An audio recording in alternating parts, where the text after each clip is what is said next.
कृमि भोजन नामक नरक भी है। इस कृमि भोजन नामक नरक में कौन जाता है?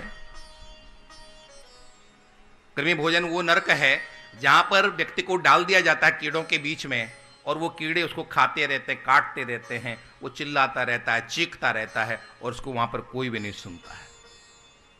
उस कृमि भोजन नरक में कौन जाता है?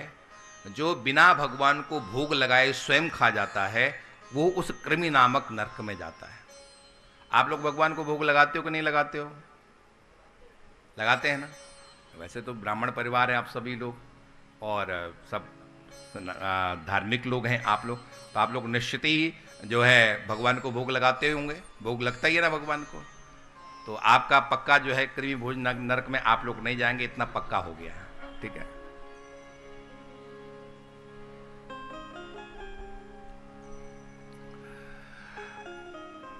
भगवान को भोग लगाना इतना ही नहीं है कि भगवान के सामने आपने थाली रख दी और ये भगवान का भोग हो गया, इतना ही पर्याप्त नहीं है। भगवान को भोग लगाना इससे भी आगे बढ़कर के कुछ और है। भगवान को भोग लगाना क्या है? आप जो मूर्ति में भगवान है, शायद आपके भोजन की उस मूर्ति के भगवान को उतनी आवश्यकता नहीं है जितनी पृथ्वी पर चलते फिरते भगवान को आपके भोजन की आवश्यकता है। यानी भूखा व्यक्ति भी हमारे सामने कौन है? नारायण का ही रूप है।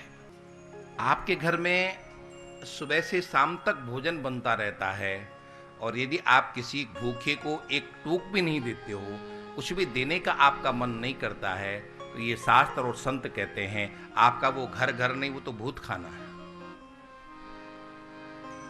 बाबा मलूक ने कहा था, 4 पहर दिन हूत रसोई, तनक न निकसत टूक। 4 पहर दिन होत रसोई, तनक न निकसत टूक। कह मलूकता मंदिर में सदा रहत है भूत। उस घर में भूतों का वास होता है, भगवान का वास नहीं होता है।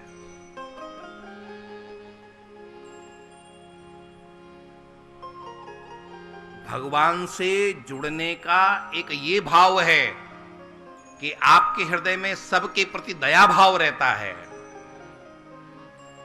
भगवान से आप जुड़ रहे हैं, उसका ये प्रतीक है, उसका ये प्रमाण है कि आपको दूसरे की सहायता करने का मन कर रहा है, दूसरे को देने का मन कर रहा है। और यदि आपको दूसरे को देने का मन नहीं कर रहा है तो समझ लेना आप भगवान से नहीं जुड़ रहे हैं। और जो जो भी महापुरुष भगवान से जुड़े हैं, उनके पूरे के पूरे जीवन को आप देखना, वहां पर उन्होंने लोगों की सहायता की है, लोगों का सहयोग किया है, स्वयं भूखे रहे हैं लेकिन भूखे को भोजन कराया है उन्होंने।